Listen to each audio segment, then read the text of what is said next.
Pakistan F-16 യുദ്ധവിമാനങ്ങൾക്കുള്ള നൂതന സാങ്കേതിക വിദ്യ വിൽക്കുന്നതിനായി $686 million ഒരു പ്രധാന ആയുധ കരാറിന് അമേരിക്ക അംഗീകാരം നൽകി. ഞെട്ടിക്കുന്ന റിപ്പോർട്ടുകളാണ് ഇപ്പോൾ പുറത്തു വന്നിരിക്കുന്നത്. ഇന്ത്യക്കെതിരെ പാകിസ്ഥാന്റെ പകവീട്ടലിനായി രഹസ്യമായി പിന്തുണ നൽകിയ അമേരിക്കയുടെ ഇരട്ട നിലപാടിന്റെ മറ്റൊരു മുഖമാണ് ഇവിടെ തെളിഞ്ഞു വരുന്നത്. ഭീഷണികളൊന്നും മുഖവിലയ്ക്കെടുക്കാതെ സ്വന്തം നിലപാടുകളുമായി മുന്നോട്ടു പോകുന്ന ഇന്ത്യയെ ഏത് വിധേനയും തകർക്കുക മാത്രമല്ല ദിവസേനയുള്ള രാജ്യത്തിന്റെ വളർച്ചയിൽ അമ്പരന്ന് നിൽക്കുകയാണ് US.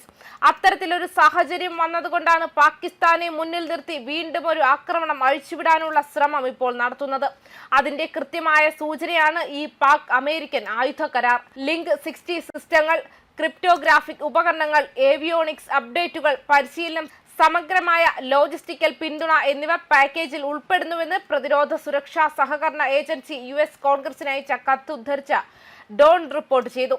ഈ കരാർ 30 ദിവസത്തെ അവലോകന കാലയളവിന് തുടക്കമിട്ടിട്ടുണ്ട്. കൂടാതെ നിയമനിർമ്മാതാക്കളുടെ സൂക്ഷ്മ പരിശോധനയ്ക്ക് വിധേയമാക്കും. കരാർ ഇന്ത്യ സസൂക്ഷ്മമായി നിരീക്ഷിക്കുകയാണ്. പാകിസ്ഥാന്റെ F-16 വിമാനങ്ങളുടെ ആധുനികവൽക്കരണവും പ്രവർത്തന സുരക്ഷാ ആശങ്കകളും പരിഹരിക്കുക എന്നതാണ് ഈ കരാറിന്റെ ലക്ഷ്യമെന്നാണ് റിപ്പോർട്ടുകൾ സൂചിപ്പിക്കുന്നത്. F-16 വിമാനങ്ങൾ നിർമ്മിക്കുന്ന ടെക്സസ് ആസ്ഥാനമായുള്ള ലോക്ഹീഡ് മാർട്ടിൻ കമ്പനിയായിരിക്കും വിൽപ്പനയുടെ പ്രധാന കരാറുകാരനെന്ന് കത്തിൽ പറയുന്നുണ്ട്. ഈ നിർദ്ദിഷ്ട വിൽപ്പന നടപ്പിലാക്കുന്നതിന് പാകിസ്ഥാനിലേക്ക് US ഗവൺമെന്റിന്റെയോ കോൺട്രാക്ടർ പ്രതിനിധികളെയോ അധികമായി നിയോഗിക്കേണ്ടതില്ലെന്നും കരാറിന്റെ ഫലമായി US പ്രതിരോധ തയ്യാറെടുപ്പിൽ പ്രതികൂലമായ പ്രത്യാഘാതങ്ങൾ ഉണ്ടാകില്ലെന്നും US പ്രതിരോധ ഏജൻസിയുടെ കത്തിൽ ഊന്നിപ്പറഞ്ഞു. ഭീകരവിരുദ്ധ ശ്രമങ്ങളിലും ഭാവിയിലെ അടിയന്തര പ്രവർത്തനങ്ങൾക്കുള്ള തയ്യാറെടുപ്പിലും US-ഉമായും പങ്കാളി സേനകളുമായും പരസ്പര പ്രവർത്തനക്ഷമത നിലനിർത്താൻ പാകിസ്ഥാനെ അനുവദിക്കുന്നതിലൂടെ അമേരിക്കയുടെ വിദേശ നയത്തെയും ദേശീയ സുരക്ഷാ ലക്ഷ്യങ്ങളെയും പിന്തുണയ്ക്കുമെന്നും അമേരിക്ക വ്യക്തമാക്കുന്നുണ്ട്.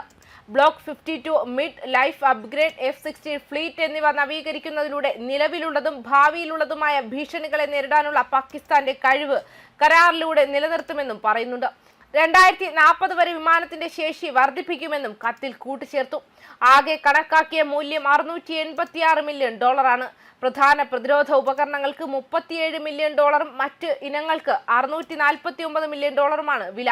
പ്രധാന പ്രതിരോധ ഉപകരണ ഘട്ടത്തിൽ 92 ലിങ്ക് 16 ഡേറ്റ ലിങ്ക് സിസ്റ്റങ്ങളും 6 നിഷ്ക്രിയ MK-82 500 LB general purpose bomb ബോഡികളും ഉൾപ്പെടും. ലിങ്ക് 16 ഒരു നൂതന command control communications intelligence സംവിധാനമായിരിക്കും.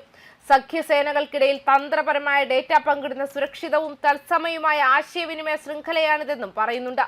US-ഉം സഖ്യകക്ഷിയായ NATO സേനകളുമാണ് ഈ വിദ്യ നിലവിൽ ഉപയോഗിക്കുന്നത്. ബന്ധം വഷളായ സാഹചര്യത്തിൽ 2021 പാകിസ്ഥാൻ തങ്ങളുടെ F-16 വിമാനങ്ങൾ നവീകരിക്കാൻ അഭ്യർത്ഥിച്ചിരുന്നുവെങ്കിലും അമേരിക്ക പ്രതികരിച്ചിരുന്നില്ല. അതേസമയം നവീകരണ പ്രവർത്തനങ്ങൾ വിമാനത്തിന്റെ ആയുസ് 2040 വരെ വർദ്ധിപ്പിക്കുകയും അതോടൊപ്പം നിർണായകമായ ഫ്ലൈറ്റ് സുരക്ഷാ ആശങ്കകൾ പരിഹരിക്കുകയും ചെയ്യുമെന്ന് അത് കൂട്ടിച്ചേർത്തു. പാകിസ്ഥാനുള്ള US പ്രതിരോധ പിന്തുണയെക്കുറിച്ചുള്ള ഇന്ത്യയുടെ ദീർഘകാല ആശങ്കകൾ പരിഹരിക്കുക എന്ന ലക്ഷ്യത്തോടെയാണ് വിൽപ്പന മേഖലയിലെ അടിസ്ഥാന സൈനിക സന്തുലിതാവസ്ഥയിൽ മാറ്റം വരുത്തുകയില്ല എന്ന് വിജ്ഞാപനത്തിൽ ഊന്നിപ്പറഞ്ഞത്. ടെക്സസിലെ ഫോർട്ട് വർത്തിലെ ലോക്ഹീഡ് മാർട്ടിനെയാണ് പ്രധാന കരാറുകാരനായി നിയമിച്ചിരിക്കുന്നത്. പദ്ധതി നടപ്പിലാക്കുന്നതിനായി പാകിസ്ഥാനിലേക്ക് കൂടുതൽ ഉദ്യോഗസ്ഥരെ അയക്കുമെന്ന് പ്രതീക്ഷിക്കുന്നില്ലെന്നും US പ്രതിരോധ തയ്യാറെടുപ്പിൽ ഒരു തരത്തിലുള്ള ആഘാതവും പ്രതീക്ഷിക്കുന്നില്ലെന്നും US സർക്കാർ അറിയിച്ചു. നിർദ്ദിഷ്ട വിൽപ്പന പുനഃപരിശോധിക്കാൻ കോൺഗ്രസിന് ഇപ്പോൾ 30 ദിവസത്തെ സമയമുണ്ട്. പാകിസ്ഥാനിലേക്കുള്ള ആയുധ കൈമാറ്റം പലപ്പോഴും ഉഭയകക്ഷി പരിശോധനയ്ക്ക് വിധേയമായിട്ടുണ്ടെങ്കിലും സമീപ വർഷങ്ങളിൽ സമാനമായ അറിയിപ്പുകൾ ഔപചാരികമായ വിയോജിപ്പ് പ്രമേയങ്ങളില്ലാതെയാണ് മുന്നോട്ടു പോയത്. അതേസമയം ഇതൊന്നും കണ്ട് ഇന്ത്യ ഭയപ്പെടില്ല. ഇന്ത്യക്കെതിരെ ഒരു ചെറുവിരൽ അനക്കാൻ സാധിക്കില്ലെന്നാണ് വിദഗ്ധർ അഭിപ്രായപ്പെടുന്നത്. ന്യൂസ് ഡെസ്ക് കർമ്മ ന്യൂസ്.